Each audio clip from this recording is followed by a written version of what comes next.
기후변화로부터 나도 지키고 가족도 지키는 부자 아빠 살아남는 아빠.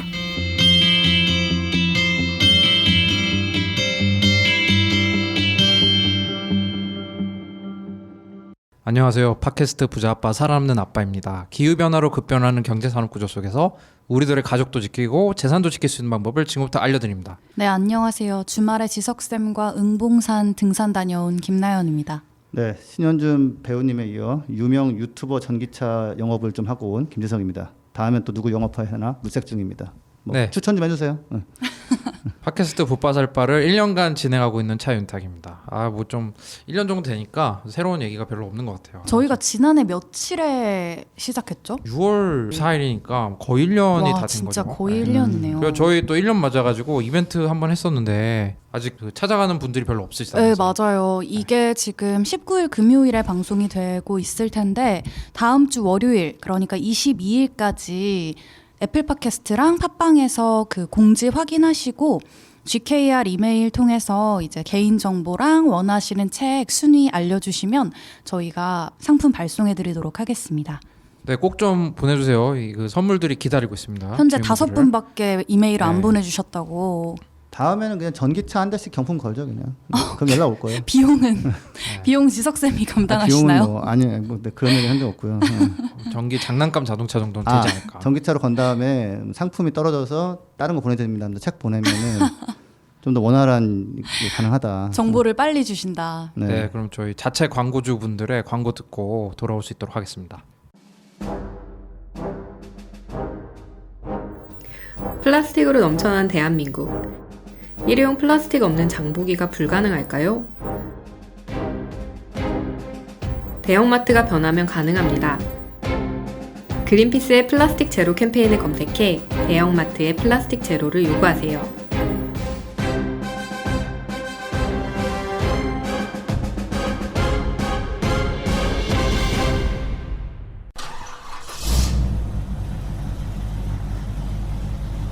거리의 소리를 찾아서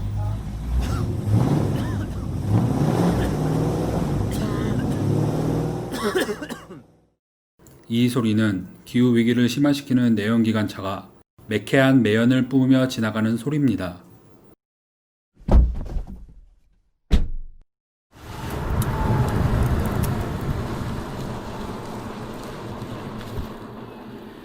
이 소리는 지구를 지키고 내 지갑도 지키는 전기차에서 나는 소리입니다. 환경과 전기차에 대해 더 궁금하신 점은 그린피스 홈페이지에서 내연기관차 이제 그만 캠페인을 검색해 주세요. 네, 붓바살바 잘하는 코너죠. 주간 전기차. 오늘 어떤 소식 갖고 오셨나요, 김지석 선생님? 네, 약간 좀 다른 얘기를 해보겠습니다. 오늘은 지금 석유 업체들이 그 휴스턴 크로니클이라고 텍사스 그 신문에 의하면 네. 굉장히 그 해고를 많이 하고 있습니다. 사람들을 석유를 이제 안 쓰다 보니까. 그래서 BP 같은 경우는 한 10,000명 정도가 일단 좀 정리가 됐고요. 쉐보론이 한 6,700명.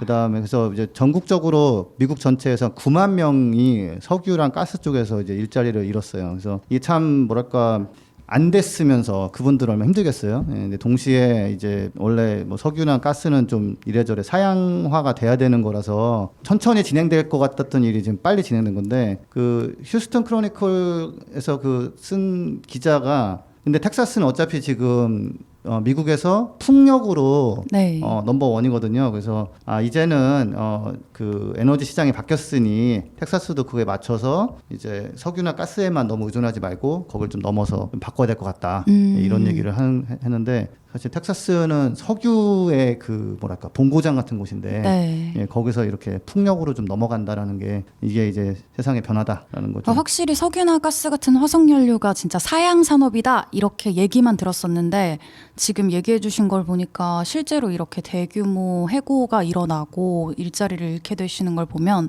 이게 진짜 현실이네요. 네. 한 10년 전만 해도 우리나라에서도 그렇죠. 정유회사 가면은 진짜 뭐. 취업 잘했다고 그랬었는데 그죠? 그리고 저기 그 BP 같은 경우 자기들 자산 가치를 그 석유나 이제 가스선 가지고 있는 거와 자산 가치 계산하는데 며칠 전에 175억 달러를 줄여서 회계로 처리를 했대요. 네. 그 앞으로 에너지 가격이 올라가지 않을 거라는 걸 그냥 기정사실화 해버려서 예, 이래저래 기후변화 대응을 하는 과정에서 이렇게 이런 변화를 예상했었는데 이게 코로나로 인해서 그게 갑자기 훅 와버렸습니다. 네, 그렇고 예, 오랜만에 제가 그 국내 전기차 보조금 소식 좀 전하겠습니다. 그 아주 뭐 보조금이 빨리 줄진 않고요. 그 민간 공고 대수가 4만 3천 대 정도인데 거기서 이제 접수는 한 2만 1,000대가 돼서 한 50% 소진이 됐고 출고 대수로 따지면은 15,000대 정도가 나가서 한 36%가 예, 줄어들었고 그래서 뭐 아직 대수는 많이 남아 있어요. 사실 요즘 차가 이렇게 좀 안 팔리는 시기이기 때문에. 근데 아쉬운 게 이제 이런 건 빨리빨리 소진이 돼가지고 막 더 해야 되는데 전기차 보급이 아예 안 되는 건 아니지만 조금 늦게 되고 있다. 확실히 초반에는 이렇게 좀 늘다가 지금은 약간 주춤하네요, 상승세가. 아무래도 좀 경기 영향이 있을 것 같아요. 네, 그렇죠. 코로나 그렇죠. 영향이 있을 것 같아요. 여러 나라에서 이제 돈을 어마어마하게 풀고 있지만 경기가 워낙 안 좋잖아요, 그죠? 네. 그렇다 보니까 그런 게 좀 있는 것 같습니다. 상용차 부분에서 많이 느는지 좀 볼 필요가 있을 것 같아요. 그죠? 네. 네, 그 예산 늘린다는 얘기가 있으니까 혹시 그 포터 사고 싶었던 분 전기차 예, 좀 한번 주목해 보시면은 좀 늘어날 수 있습니다. 예. 그리고 뭐 이것도 좀 짜잘한 소식인데 폭스바겐이 이제 자기들 브랜드를 단 전기차 충전기를 공개를 했어요. 예, 그래서 저가형은 60만 원부터 이제 조금 이런저런 기능이 추가된 거는 120만 원 정도로 됐습니다. 그래서 앞으로는 우리가 충전도 책임지겠다라는 거를 좀 보여줬고요. 근데 뭐 현대도 사실은 충전기를 만들어서 아이오닉 내올 때 내놨었어요. 근데 네. 그게 영업하지는 않았는데 폭스바겐은 아무튼 내놓고 좀 적극적으로 이제 우리가 책임지고 이거 하게 해줍니다라고 이제 일단 행보를 보이고 있다. 지금 보니까 그 가장 싼 거는 이제 와이파이나 뭐 앱으로 이렇게 제어 같은 게 안 되네요. 사실 이런 게 조금 약간 앱으로 이 가전 제품을 이제 그 조작하는 뭐라고 하죠? IoT, 인터넷 오브 네. 띵스 이런 것도 사물 인터넷. 선호하는 분들이 있거든요. 이제 저 같은 경우도 집에서 이제 의료 건조기가 완료되었으면 이제 딱 핸드폰 알람이 와요. 그러면 힘들게 일어나가지고 아 이제 끄내러 가야겠구나 이런 거 하는데 그런 거에서 좀 차등을 준 것 같고 그죠? 그렇죠. 예. 네. 또 어떤 소식 갖고 오셨나요? 테슬라 소식인데 테슬라가 그 미시간주, 그 디트로이트가 있는 그 뭐랄까 미국 자동차 업계 그 본산지 여기서 판매를 못 하고 있었어요. 그 미국 법상 미시간주는 이런 식으로 자동차 회사가 직접 판매하는 것은 허용할 수 없다. 그 미국은 이제 간접 판매를 하거든요. 딜러에 차를 넘기면 딜러가 판매하는 식으로 하는데 그 딜러망들하고 자동차 회사들이 조금 좀 회방을 놓은 거죠. 예, 그래서 2016년도에 테슬라가 소송을 했는데 그 법을 바꾸지는 못했지만 그 주정부에서 아니 뭐 이런 규정을 이용해서 간접적으로 뭐 이제 해가지고 몇 년 만에 그 미시간주에서 차를 팔 수 있게 됐다. 는 소식입니다. 그러니까 테슬라가 차를 직접 파는데 그 직접 파는 게 안 되는 주들이 있었다는 얘기. 네, 아직도 있어요. 네, 근데 미시간은 이제 약간 이제 뭐랄까 본산지에서 이제 좀 방해를 놨는데 디트로이트가 있죠 미시간. 그렇죠. 됐고, 그러니까 지금 뭐 사람들이 이제 테슬라가 이제 뭐 미국에서 막 왕창 밀어준다고 생각하는데 그런 부분도 뭐 다소 있지만 사실은 방해를 많이 받고 있습니다. 예. 그 자동차 딜러 하시는 분들은 약간 좀 그럴 수 있네요. 요즘 그 코로나 때문에 중고차 딜러 분들이 그렇게 힘들어 주셨다고 했는데 이렇게 좀 인터넷의 발달로 이렇게 직접 판매가 늘어나면은 자동차 딜러 하시는 분들도 좀 어려워질 수 있을 것 같고. 그렇죠. 이제 고용이나 이런 거에서는 사실 그런 분들은 이제 막막한 거죠. 예. 근데 그거를 뭐 이것도 사실 코로나 때문에 조금 더 사람들이 다 이제 좀 허용하는 그래 뭐 사람이 꼭 봐야 되냐 뭐 이런 게 좀 있어서. 그렇습니다. 예. 다섯 번째 소식은 이거 이제 저는 개인적으로 굉장히 기대가 큰데 하여튼 테슬라가 중국에다 공장을 짓고 막 여러 가지 혜택을 많이 봤어요. 뭐 네. 최초로 100% 지분을 소유하게 해주고 중국 정부에서. 근데 테슬라가 이제 거기 들어가면서 일론 머스크가 중국에서 디자인되고 중국에서 이게 기술 센터를 통해서 개발한 전기차를 가지고 전 세계에 팔고 싶다 얘기했었어요. 중국이 뭐 일도 빨리빨리 하고 뭐 좋다고. 그래서 그 디자인을 하나 내놨었어요. 투도어 세단 정도로 보이는 걸 내놨었는데 디자인 공모를 받기 시작했다고. 전문 디자이너도 괜찮고 아니면은 아마추어라도 이런 디자인의 차가 있으면 좋겠다라고 이제 좀 있으면 접수해라 해가지고 공모전에 들어가서 진짜로 그 얘기한 좀 더 싼 정말 이제 평범한 차를 사는 사람들이 한번 넘볼 수 있는 정도 가격에 뭐 아직까지는 좀 고가니까 그래서 그거를 진짜 만들려나 보다 하면서 좀 기대감을 좀 사람들이 이렇게 보고 있습니다. 예. 참고로 BMW 같은 경우도 중국에서 생산한 전기 SUV를 미국에서 팔겠다는 계획을 또 내놨어요. 그래서 뭐 앞으로 이런 뭐 중국에서 만들어서 해외에 팔고 이런 게 얼마나 갈까 뭐 무역 분쟁이 심해지면 좀 어려울 수 있겠죠. 하지만 뭐 이런 식으로 가격을 낮춰서 만들어서 전 세계에 공급하는 그런 게 테슬라도 그렇고 뭐 BMW도 그렇고 좀 착수를 하고 있다. 또 어떤 소식 갖고 오셨나요? 그 세계 에너지 기구에서 그 EV 아웃룩 2020이라는 보고서를 내놨는데 여기 집계에 의하면은 전기차 충전기가 전 세계 730만 개가 있다라고 통계를 내놨습니다. 예. 그 중에서 근데 650만 개는 개인 충전기라서 공용이 아니고 나머지는 공용인데 그렇다는 거는 이제 전기차가 730만 대 이상 있겠다는 얘기겠네요, 그죠? 그럴 텐데 뭐 모르겠어요. 저 같은 경우 저희 아파트에 지금 저 차 한 대 있는데 충전기가 5개 있거든요. 예, 정부 보조할 때 그냥 여기 관리소장님이 그냥 막 깔아버려가지고 근데 뭐 대충 1대1 매칭한다고 하면 그 정도라는 거고. 근데 하나 재밌는 거는 중국에 전 세계 충전기의 82%가 있어요. 전 세계 충전기의 82%요? 네. 핸드폰처럼 개인 충전하는 게 좀 더 편하잖아요, 그죠? 그쵸. 자기가 충전할 수 있는 시간에 꽂으면 꽂고 자면 되니까 개인 충전기 비율이 이렇게 높은지 몰랐네요. 한국 같은 경우는 좀 아파트 단지 뭐 이런 거 있으니까 아무래도 우리는 인구가 과밀하게 이렇게 밀집되어 있으니까 그래도 우리는 뭐 개인 충전기가 좀 많이 보급되기 어렵지 않을까요? 우리도 꽤 있어요, 근데 한 3, 4만 개가 있나? 그 올해부터는 안 건데 작년까지만 해도 전기차를 사면 환경부에 신청해서 충전기도 설치를 보조받았었거든요. 네. 공짜로 할 수 있었어요. 그래서 뭐 은근히 꽤 있습니다. 은근히 꽤 있고.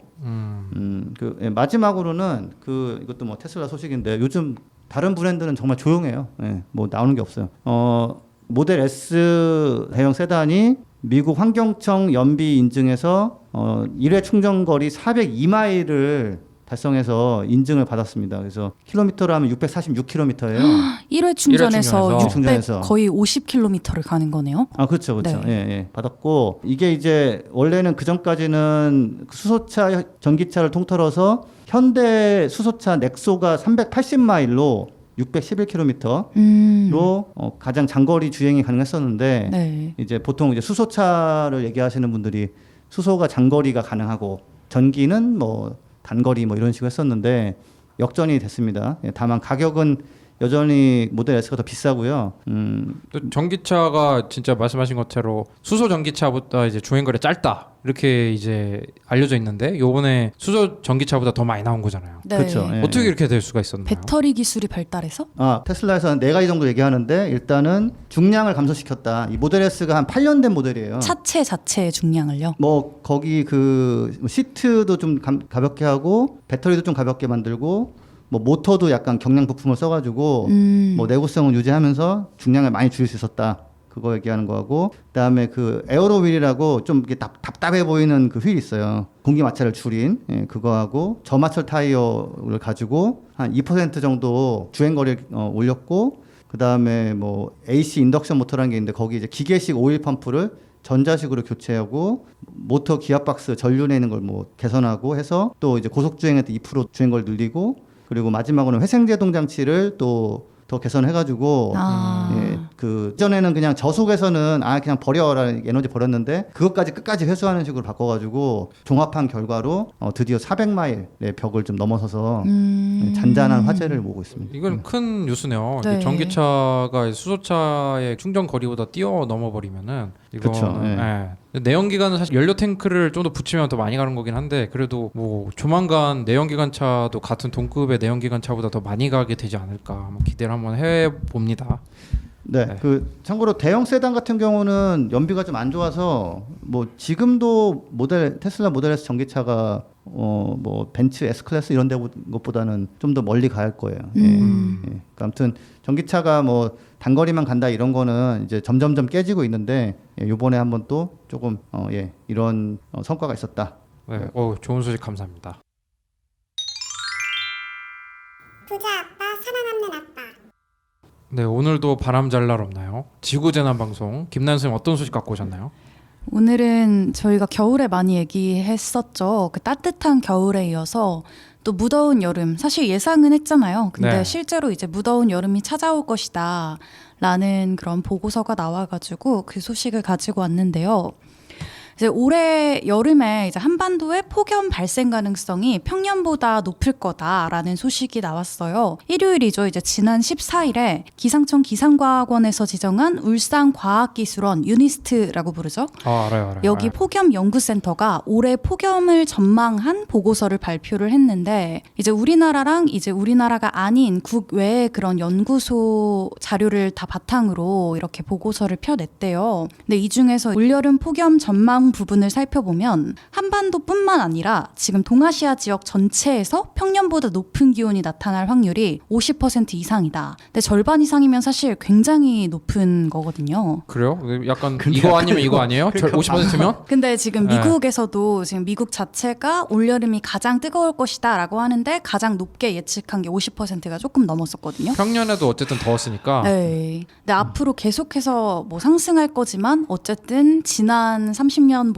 올해가 높을 가능성이 절반 이상이다라는 내용이었고 사실 지난 4월부터 전 지구적으로 그 평균 온도가 계속해서 상승을 하고 있는데 특히 지금 우리나라 인근의 그 북서태평양 그리고 적도 서태평양 해수면 온도가 계속 좀 평년보다 높게 유지가 되고 있대요. 이것 때문에 지금 6월부터 8월까지 이런 경향이 계속되면 굉장히 여름철이 무더울 것이다 이렇게 예측을 한 거죠. 어떻게 해수욕장도 못 가고 막 약간 해수욕장은 가지 않을까요? 코로나 이런 것 때문에. 아, 그렇죠. 올해는 조금 어렵겠죠. 제가 봤을 때 여름에 피서는 그냥 에어컨 집에서 밑에서. 개별난방 하면서 네. 태양광이나 좀 꽂아놓고 그게 제일 낫지 않나. 집에 에어컨 없는 분들도 그래 아직도 있을 텐데. 네, 저는 그래서 올해 여름 같은 경우에 뭐 정말 이렇게 심각한 폭염이 찾아오면 너무 걱정도 되고 근데 또 있어요. 지금 폭염 가능성이 뭐 50% 이상이라고 했는데 이 가능성이 더 높아질 가능성도 있대요. 한반도의 여름철 기후가 열대 적도 태평양 해수면 온도에 따라서 되게 영향을 많이 받는데 우리 막 과학 시간에 많이 배웠잖아요. 엘니뇨, 라니냐. 이게 뭐 하나는 높게 유지되는 현상이고 하나는 낮게 유지가 되는 현상인데 네. 이런 것들이 발생을 해서 이게 해수 온도가 굉장히 비정상적이 되면은 되게 이상 기후 현상이 많이 나타난다는 거예요. 김난 선생님 이건 당연한 거 아닙니까? 약간 펑쿨 색자 같은데요.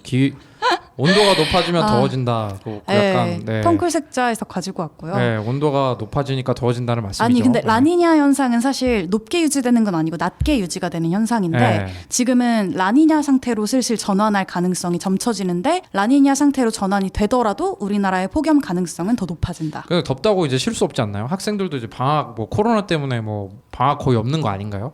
지금 다 나가고 계신가요? 자제분들이? 네, 가고 있는데 그게 그 교육 그 과정을 맞추려면 네. 수업 일수가 있어야 되거든요. 며칠 이상. 그럼 제가 봤을 때 요번에 여름 방학이 확 줄어들 가능성이 높은데 그렇죠. 그럼 더울 때 학교 가가지고 애들 막 쉬는 시간 없이 그냥 네, 앉아 있다가 너무 힘들겠는데. 친구가 말 걸면 말 시키지 마 이러고서 그냥 와야 되는 이 어이없는 상황인데. 근데 한 가지 뭐 근데 이게 뭐 폭염 예측하는 그거 보고서를 어떻게 또 폭염 시작한 다음에 내놓는 것은 뭔가 좀 준비하고 있다가 시작되냐고 폭염 시즌에 내놓은 맞춰서 낸 게 아닐까요? 거의 프로젝트 코디네이션 잘 안 되는 거 봐.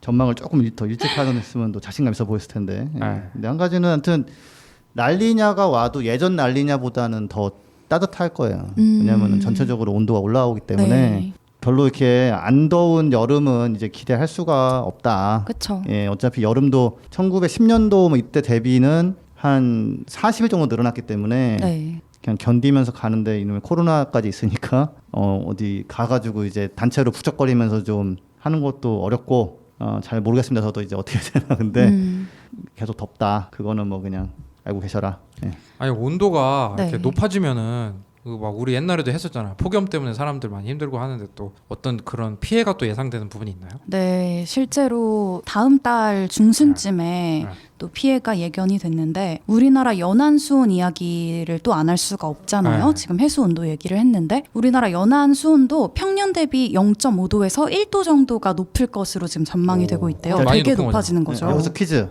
평년은 지난 정의. 30년간의 그렇죠. 평균 기온. 그렇죠. 계속 더워지고 있잖아요 지금. 네. 그러니까 계속 더워진 거를 평균 잡아서 평년이다 하다 보니까 뭐랄까 뭐 원래는 얼마였지 하는 거는 한 100년 전 정도를 봐야 될 텐데 이게 그러니까 맨날 그 평년 대비 조금 올라가는 것밖에 안 나와요. 근데 맞아요. 이제 그 기준점을 과거로 잡아버리면 사실 더 많이 올라가는 건데 맨날 평년 대비 1도 이러니까 뭐 1도 뭐 이렇게 되는 그런. 근데 좀 사실 1도도 굉장히 큰 거긴 한데 1도 오르면 어떻게 돼요? 그러니까 1도 큰 거죠. 우리 목욕탕에서 목욕할 때도 그 미미한 온도에 아 뜨거워 말해서 아 차가워 막 이렇게 되잖아요. 네. 근데 이제 거의 물속에 사는 친구들은 어떻겠어요? 우리 신현주 배우님도 말씀하셨잖아요. 그 네, 할머니들이 소라 맞죠. 정성 끝에서 소라를 주셨는데 그 독이 독성이 많아져가지고 어떤 피해가 좀 예상이 됩니까? 지금 우리나라 올해가 이제 0.5도에서 1도 정도 올라갈 거라고 했잖아요.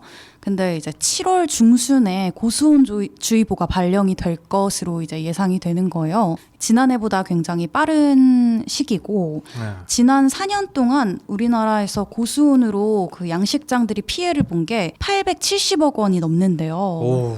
그래서 해수부가 지금 고수온 피해가 예측되는 그 시기 이전에 양식장에서 지금 키우는 것들을 빨리 다 출하를 해라. 빨리 출하를 해라. 네, 그렇게 권고를 하고 있대요. 그러니까 제가 보니까 TV 같은 데서 보니까 약간 궁여지책으로 양식장 위에 약간 뭐 커튼이라고 뭐를 뭐 이렇게 덮더라고요. 덮어서 맞아요. 근데 그게 바다가 얼마나 넓은데 그러니까요. 거기만 좀 덮는다고 되진 않을 거 아니에요. 그리고 바다가 사실 육지보다 되게 온도가 오르내리는 그 폭이 되게 적잖아요.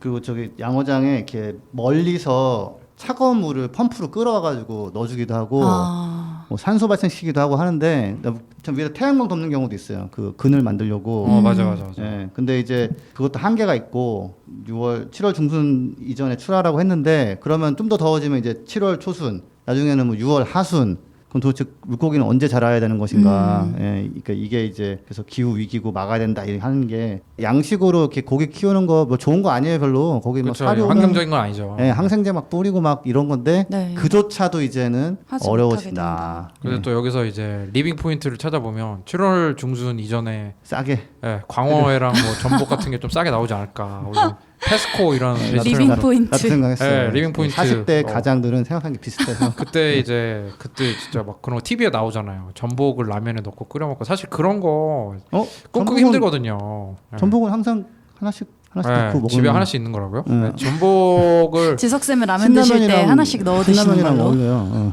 그러면 이제 7월 중순 이전에 조금 한번 노려봐야 될 것 같습니다. 재난지원금 아껴줄 걸. 네. 네. 그러면 전복 광어. 근데 양식이 안 좋긴 한데 그래도 네. 또 이제 또 수산업 종사하시는 분들 좀 피해를 적게 보시길 좀 바라겠습니다. 이제 피해 많이 안 보시길. 네. 또 약간 이게 양식하시는 분들은 또 보통 저희와 비교 안 되게 또 부자이신 분들도 또 제법 있어요. 그래도 이제 뭐 저 한강은 근데 맨날 이렇게 뉴스 나오면 맨 마지막에 장기적으로는 고수온에 잘 견디는 양식 품종들을 개발해야 됩니다 그러는데 네. 한계가 있습니다 그거. 예. 그러니까 뭐 전복을 막 이렇게 막 그 끓는 물에 사는 전복 이런 거. 고문을 할 수는 없잖아요. 이렇게 그쵸. 조금 뭐 온도 좀 견디는 약간 더, 애네 말해가지고 그런 거죠. 예, 결국에는 있을 수 뭐 없죠. 지금 우리나라 뭐 연안에서 잡히는 그런 것들이나 양식이 가능한 것들은 품종이 다 바뀌게 되겠죠. 끔찍하지 않아요? 예를 들어 사람들을 양식한다고 생각해보세요. 그래서 온탕 같은데 온도 좀 더 높은데 얘는 건너는 애들이네. 그리고 막 건드는 애들끼리 막 이렇게 해가지고 막 그런 거 있잖아요. 이게 약간 이것도 좀 아닌 것 같고 그죠? 네, 알겠습니다. 그럼 오늘 하여튼 지구재난 방송 또 덥단 얘기 잘 네. 들었습니다. 예. 폭염에 어떻게 대응해야 되는지 한마디 얘기해 주세요, 김 선생님. 네, 폭염 때는 사실 뭐 외부 활동은 자제를 해야 되고 네. 특히 뭐 노약자나 어린이 같은 경우에는 더욱 신경을 써야 되고요. 네. 그리고 밖에서 야외 활동을 할 시에는 그늘 그리고 충분한 뭐 수분 섭취 그리고 사실 옷 같은 것도 되게 중요하잖아요. 김 선생님 대단하다. 대본에 준비 안 했는데 지금 술술 나온다. 이게 지난해 했던 네. 게 기억이 나서 네, 역시 대단합니다. 네. 그러면 전하는 말씀 듣고 다음 코너 진행할 수 있도록 하겠습니다. 이 방송은 여러분의 소중한 후원으로 만들어집니다. 국제환경단체 그린피스 서울사무소에 후원해 주실 분들은 네이버에서 그린피스 팟캐를 검색하시면 아주 쉽게 후원에 참여해 주실 수 있습니다. 네, 오늘 마지막으로 작별 인사를 드릴 코너죠. 그린피스 연대기. 너무 네. 슬프네요. 마지막. 정말. 정말 진짜 지석 슬픈 게 진짜 느껴지시는데 슬픈가요? 너무 슬퍼요. 이게 진짜 그린피스를 사랑하시는 분들일수록 슬플 거예요, 그죠? 충성도 테스트. 김남 선생 별로 안 슬프십니까? 그러게요. 왜 전 웃고 있죠? 그래서 사실 제가 몇 회 정도 끌까 했는데 이런 설립자들의 내적인 갈등과 이런 그 사람들의 고민 이런 거 다 일일이 할 필요 없을 것 같아가지고. 아니야. 제가 생각하기에 윤탁 쌤이 다음 코너 네. 아이디어가 떠올라서 빠르게 마무리 지으시는 것 같아요. 당분간 좀 쉬려고요. 저 코너 안 하고 쉬려고 그러는데 그래서 어쨌든 그린피스 연대기를 오늘 마무리하도록 하겠습니다. 그래서 지난 방송 때 결국에는 그 미 해안 경비대랑 마주쳤잖아요. 네. 더 컨피던스라는 확신이 있는 그 미 해안 경비대랑 만나가지고 해안 경비대에 딱 걸렸죠. 이게 그 미국 땅을 이제 출입국을 하려면 이 그 도장을 받아와야 되는데 너네는 도장을 받아오지 않았어. 그래서 해안 경비대가 우리가 만약 너네 상황이라면 나도 너희들을 지지해. 하지만 지금이라도 빨리 알래스카 앵커리지에 가가지고 도장 받아와. 안 그러면 배를 몰수할 거야. 이렇게 얘기하니까 그린피스 이 그 첫 항해에 배를 빌려주신 그 선장님이 굉장히 괴짜분이었던 것 같아요. 괴짜분이라고 많이 묘사가 되는데 그분이 그 패배라는 말을 하기 싫어가지고 그린피스는 했어 막 이런 식으로 계속 얘기를 하는 거예요. 우했어 막 말이 잘 안 들리게 웅얼웅얼해서 이제 그 같이 탄 선원들이 설마 선장이 defeat 패배했다는 단어를 쓰려고 하는 거냐. 그랬더니 선장이 끝까지 대답을 하지 않았다는 이런. 그러니까 이제 이 미국 해안 경비대가 결국 나타나면서 앵커리지 알래스카로 돌아가라. 한 거는 사실은 배를 기수를 돌려야 되는 입장인 거잖아요. 그러니까 선장이 처음에는 뭐 그린피스 선원들한테 뭐 너네들 괴짜고 너네들 나중에 굶어 죽으면 밖에 던질 거야 막 이런 식으로 농담하던 사람인데 막상 이제 배가 핵실험을 다 막지 못하고 알래스카로 돌아가야 되는 위기에 처하니 이렇게 좀 뭉클하게도 그런 에피소드가 있었다고 해요. 그래서 벌금이 그러니까 제대로 이제 출입국 관리에서 그 도장을 찍지 않은 채로 섬에 상륙했을 때 벌금이 그때 1970년대 당시에 $500라고 하거든요. 그래서 이게 얼마나 큰 돈인가 했더니 그때 1970년대 미국 이민 당시에 허용됐던 1인당 해외 정착금이 $200 정도였다고 해요. 그러니까 한 2가정 넘게가 정착할 수 있는 비용을 벌금으로 내라고 해야 되니까 네. 그래서 이 벌금이 또 이제 그 그린피스의 전신이죠. Don't Make a Wave 커미티의 모금액을 이미 다 소진해야 되는 정도의 금액이라서 이 선원들이 엄청 침울한 분위기로 알래스카 앵커리지 돌아갑니다. 그러니까 알래스카 앵커리지 돌아가는 중간에 미국 정부에서 핵실험을 해버리면 완전히 끝나는 거잖아요. 게임 네. 끝인 거잖아요. 근데 다행히 이제 그 분위기가 대학생 6,000명. 보통 이제 대학생 시위가 되게 좀 사회적으로 중요하게 보잖아요. 약간 지성인들의 시위 막 이렇게 하면서 옛날 같은 경우에. 그래서 시민 1만 명이랑 대학생 6,000명이 이제 캐나다, 미국에서 국경을 월경하는 식으로 시위를 했다고 해요. 왜 캐나다가 가까운 데서 핵실험을 이렇게 하냐. 근데 이제 또 동시에 그 알래스카에 다시 이제 출입국 사무소에 그 배 허가를 받으러 가는 와중에 알래스카 주지사가 이제 환영을 나오기로 합니다. 그래서 이게 되게 그래도 알래스카 주지사 하면은 그래도 뭐 미국의 여러 주 중에 한 주지사가 나와가지고 이 운동을 찬성한다고 해주는 건 또 큰 의미가 있잖아요. 그렇죠. 그래도 이제 그 선원들이 극도의 우울감에 빠져요. 아 이게 진짜 우리가 노력을 했는데 결국 미 해안 경비대 때문에 이렇게 돌아가다가 핵실험이 벌어지면 어떡하나. 그러면 우리는 결국 아무것도 안 한 게 아닌가라고 해가지고 밴쿠버로 돌아왔는데 글쎄 400명 정도가 탄 배가 그 배 이름이 에드거 워터 포춘이라는 배인데 그 배 이름을 그린피스 2라고 바꿔가지고 그러니까 나도 그린피스 그러니까 그린피스 2가 이제 그린피스 2탄이 아니라 그린피스 TO라고 해가지고 이름을 바꾸고 그린피스 배랑 바톤 터치를 해가지고 핵실험 막으러 갑니다. 진짜? 그래가지고 굉장히 큰 감동을 받아요. 초창기 멤버들이. 그러니까 12명이 탔던 배인데 그린피스 그 캐나다 밴쿠버에 갔더니 그린피스 2라는 이름으로 400명이 탄 배가 핵실험을 막으러 출항하러 간다. 그러니까 네. 그린피스 소식을 들었겠죠. 쟤네들이 그 해양경비대에 막혀가지고 돌아오는데 이런 소식을 들었을 거 아니에요. 그런 모습에 굉장히 큰 감명을 받아요. 그 밴쿠버로 돌아왔는데 약간 뭐 대한민국 월드컵 4강 올라갔을 때처럼 그렇게 대대적으로 큰 환영 퍼레이드를 해줬다고 해요. 시민들이. 그리고 당시 전보로 있잖아요. 당시는 텔레그래프라고 이제 전보를 썼잖아요. 전보로 그 사람들이 이 핵실험을 반대하는 그 암치트카 섬의 핵실험을 반대하는 서명을 18만 8천 명 정도가 백악관과 국회에 보냈다고 해요. 그리고 지금 뭐 와, 디지털 만만치 않은데. 그러니까 전보를 이렇게 보냈다라는 건 참 대단한 것 같고. 진짜요. 근데 어쨌든 이런 상황에서 핵실험을 막기 위해서 많은 사람들과 많은 시민들이 이제 중단 요청을 하는데 미국의 환경단체 연합들이 대법원에 이 핵실험을 하는 건 옳지 않으니 행정조치를 막아달라 그런 소송을 했는데 미국 대법원에서 투표를 했는데 4명 중 3명이 핵실험을 막을 행정적 근거가 없다 이렇게 해버립니다. 그 미국의 또 이게 대법관들의 파워가 어마어마하다고 하더라고요. 그렇죠. 되게 종신직이기도 하고 아무튼 그러니까 이제 뭐 대법원에서 핵실험 막을 근거가 없다라고 해버리면 이제 미국의 뭐 에너지안전위원회에서는 핵실험을 해도 아무 문제가 없는 거잖아요. 그리고 그러다 보니까 핵실험이 진행이 됩니다. 결국에 저희는 그린피스 핵실험 막은 걸로 알고 있잖아요. 근데 사실 이 그린피스 전신의 돈 메이커 웨이브 커미티가 이 핵실험을 결국에는 막지 못해요. 첫 핵실험을 항해를. 그 11월 6일에 결국에는 핵실험이 자행이 되는데 그때 이제 핵실험을 했던 그 핵탄두 이름이 캐니킨이라고 이게 영어로 무슨 뜻인가 저는 몰랐는데 작은 깡통이라는 그러니까 이제 핵탄두를 소용하면서 파워를 늘렸다는 그런 유머 감각을 담기 위한 그런 거였나 봐요. 그래서 그때 미국 최대 지하 핵실험을 결국 11월 6일에 진행을 해요. 그래가지고 그때 이제 언론사들도 이런 핵실험을 취재를 하러 가는데 원래는 이런 핵실험이 네. 그린피스가 이렇게 막자고 항해를 가거나 그러기 전에는 핵실험이 큰 구경거리였대요. 그게 막 버섯 구름이 큰 게 막 나오고 진동이 막 하고 하잖아요. 그러니까 네. 사람들이 그 네바다주 같은 데서 미국 핵실험을 하면은 그게 관광 코스였대요. 그 네바다 호텔 같은 데서 몇 월 며칠에 핵실험 진행되니까 이날 투숙하라고. 그 핵실험 볼 수 있다고. 무슨 여의도 불꽃 축제도 아니고. 그래가지고 저는 설마 했는데 그 좀 찾아보니까 그때 미국의 미스 아토믹 봄이라는 거를 뽑았대요. 그 네바다주에서. 약간 우리 미인데요. 그쵸. 약간 우리나라로 따지면 뭐라고 하죠? 아, 뭐 뭐라고 하죠?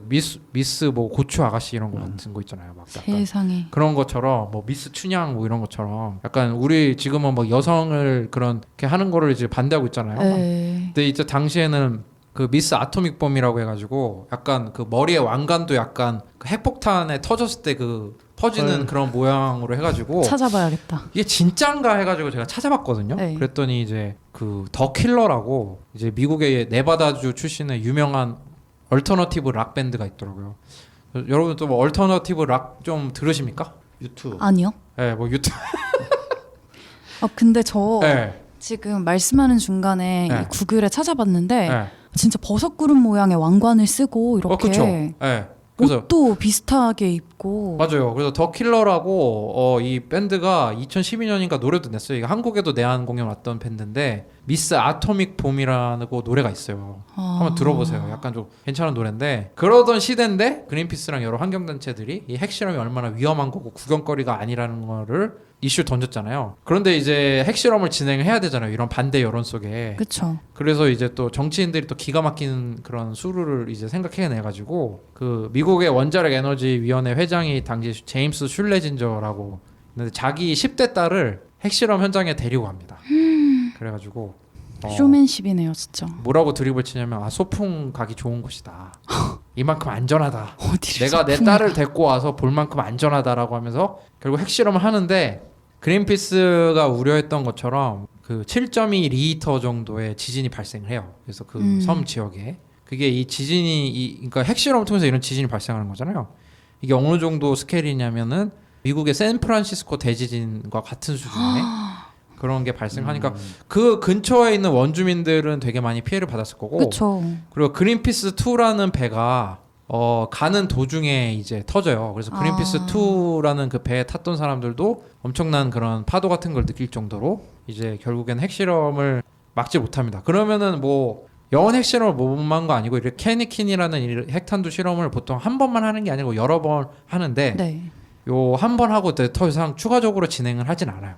그래서 이때 마무리가 되는데 그래서 이제 이때 항해를 시작한 그린피스의 전신 돈 메이커 웨이브 커미티가 느꼈겠죠. 뭐 자금력도 필요하고 이런 활동을 하려고 막 가다가 막 배고파서 막 밥 아껴 먹고 그랬잖아요. 막 그렇고 앞으로 핵실험을 더 막기 위해서 노력이 필요할 것 같아서 이게 그린피스를 설립하는데 큰 사건이 됩니다. 그래서 한번 유튜브에 캐니킨 CANNIKIN 그 캐니킨 뉴클리어 테스트라는 거를 검색해 보시면 그때 핵실험 테스트한 영상이 나오면서 마지막에 이 핵실험이 그린피스 설립의 원인이 됐다라는 그런 게 나와요. 한번 유튜브에 없는 게 없어요. 유튜브에 다 있어요. 그래가지고 유튜브로 찾아봤는데 그래서 이때 이후로 이제 밴쿠버로 돌아와서 그린피스가 이제 밴쿠버를 중심으로 국제적으로 이제 그 설립을 하죠. 그 다음에 나중에 추후 네덜란드 암스테르담으로 이제 본부를 옮기기를 되는데 그래갖고 그때부터 핵실험을 진짜 결사적으로 막아요. 그래서 프랑스 핵실험을 막으려고 프랑스가 보통 남태평양에 핵실험 많이 했거든요. 뉴질랜드 근처에. 그래갖고 1985년에 핵실험을 막으려고 뉴질랜드에 배가 정박돼 있는데 네. 그때 이제 프랑스 정보 요원이 그 레인보우 워리어라는 배를 폭파시켜가지고 네. 당시에 사진 작가가 한 명 사망했잖아요. 그때 당시에 이제 선원이었던 버니 맥디아미드라는 분이 그린피스 최초의 공동 여성 사무총장이 되시기도 하셨죠. 네, 그때 제니퍼 배를 탔던. 모건이랑. 그래가지고 이 그런 그린피스가 핵실험 반대에 아주 그 아이코닉하게 활동을 많이 합니다. 그래서 뭐 75년에 이제 대기권의 핵실험 반대 우주 말고 그런 네. 것도 이제 하고 이제 92년에 이제 지하 핵실험을 이제 보류시키기도 하고 미국에. 그다음에 저는 몰랐는데 진짜 이런 일도 있었더라고요. 대만 정부가 그 핵폐기물을 그러니까 원자력 발전이나 이런 관련 핵폐기물을 북한이랑 이렇게 저기 그 합의를 해서 북한으로 수출하려고 했었대요. 그래가지고 97년에 그때 뭐 김영삼 당시 대통령이 막 미국에다가 막 전화 걸고 난리였대요. 이게 북한이 이 핵폐기물을 뭐 처리할 수 있는 그게 돼요? 아니 그냥 이제 핵폐기물은 처리가 안 되잖아요. 네. 그거 이제 쌓아놓고 그냥 거기서 계속 방사능이 나오는 건데 그 대만이 자기들 방사능 폐기장을 만들고 싶지 않으니까 아, 방패장을. 북한에 돈 주고 이걸 팔라고 했다가 그거를 또 이제 그린피스가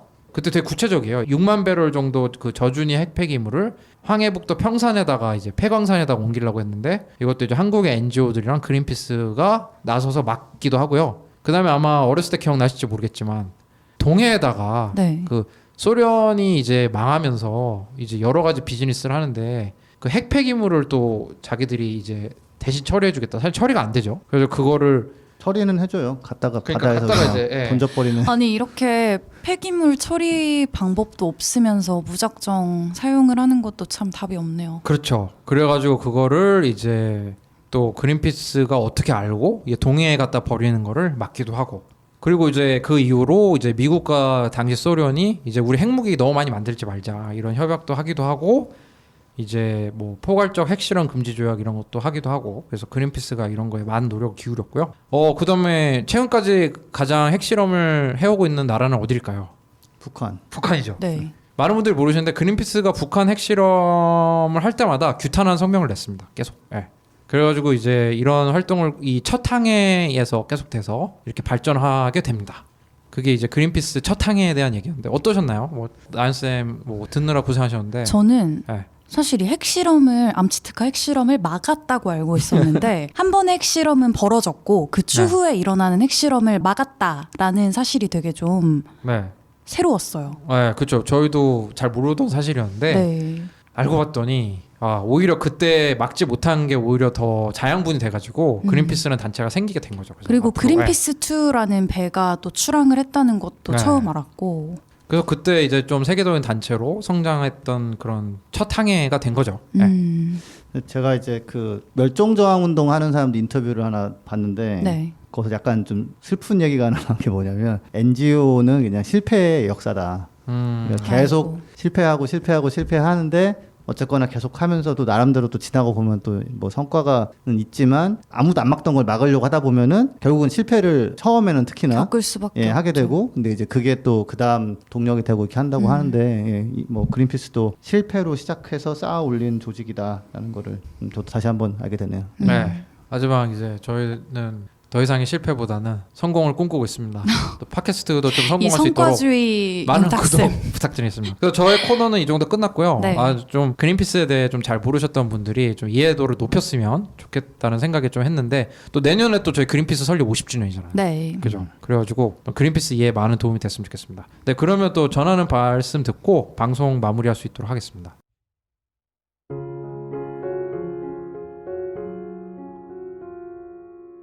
부자 아빠 살아남는 아빠는 애플 팟캐스트, 구글 팟캐스트, 팟빵, 파티, 앵커, 오디오 클립 등을 통해서 들으실 수 있습니다.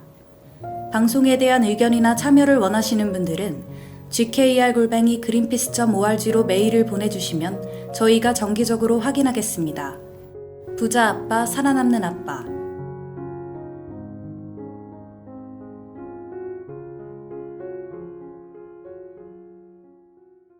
오늘 뭐 전기차 소식부터 해가지고 더워진다 얘기부터 해서 그린피스 연대기 마지막까지 한번 진행해봤습니다. 어떻습니까? 저는 네. 응봉산 등산밖에 생각이 나지 않고요. 네, 지금 날씨가 더워서 그래요. 네, 이렇게 더운데 진짜 여름에 출근 가능할까? 많은 분들이 힘드실 것 같아요. 옛날에는 저 그런 일도 있어요. 옛날에 지하철에 네. 그게 없었대요. 그 에어컨이요? 에어컨이 없어가지고 아, 그 폭염일 때 지하철로 사망자가 발생했대요. 가다가 만원 지하철에서 더워가지고 쓰러지고. 근데 요즘에도 저 양냉방 칸 타면 네. 옮겨요 바로. 약 냉방이 약해서. 네, 너무 더워가지고. 그러니까 참 점점 살기 힘들어지는 세상이 될 것 같고, 그래서 제가 아까 농담으로 그럼 광어회랑 좀 전복은 좀 싸게 나오겠구나라고 했는데 그것도 참 이제 일찍 출하하시는 분들 얼마나 마음이 그쵸. 아팠어요. 예. 지석쌤 응봉산 등산 괜찮으셨어요? 그 솔직히 그건 등산이라고 할 수 없다라는 거 저희 공식적인 입장이고요. 응봉산을 같이 이제 그 유명 유튜버랑 같이 그 유튜버랑 촬영차 네. 했었는데 이렇게 지석쌤과 저의 체력 차이가 확연하게 드러나네요. 네. 아니 근데 정말 응봉산에 팔각정 가신 분들은 한번 의견 주시기 바랍니다. 이게 등산인지 아닌지. 등산이라고 해야 될 것인가 과연. 네. 김나연 선생님 힘드셨나 보다. 네, 저 매우 힘들었습니다.